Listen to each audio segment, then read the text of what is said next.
Let's have a quick look at that 7-step recipe for generating interest in and demand for flu vaccines. In this Consumer Policy Institute article called Vaccine Fevers, also from 2004, they say they got a hold of the PowerPoint slide presentation. So they say, in the truncated language that appears on his slides, quote, medical experts and public health authorities should publicly, for example, via media, state concern and alarm and predict dire outcomes and urge influenza vaccination.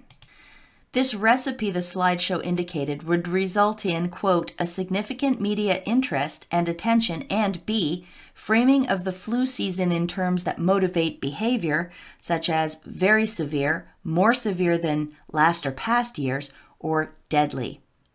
Other aspects of the CDC's 7-step recipe for generating interest in and demand for flu or any other vaccination includes, quote, continued reports, for example, from health officials and media, that influenza is causing severe illness and or affecting lots of people, helping foster the perception that many people are susceptible to a bad case of influenza, and, quote, visible, tangible examples of the seriousness of the illness, for example, pictures of children, families of those affected coming forward, and people getting vaccinated.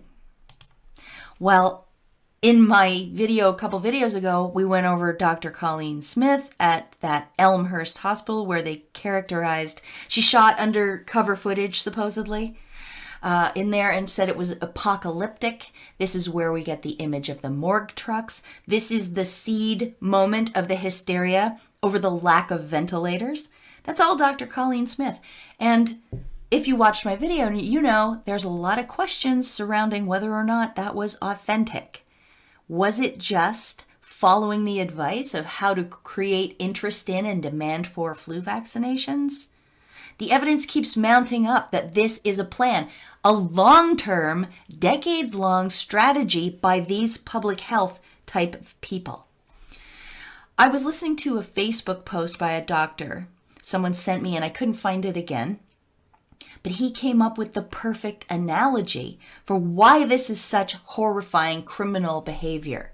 He likened this panic generation by health professionals and the media to this situation: calling fire in a crowded movie theater.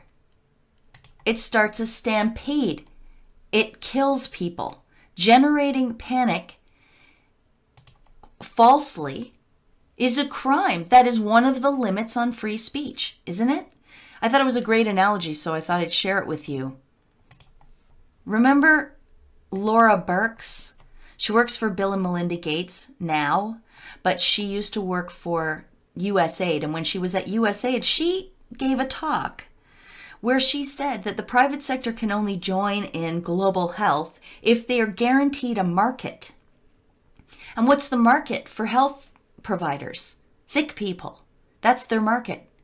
And so you wonder how far they will go in generating this phony panic, or even generating the illnesses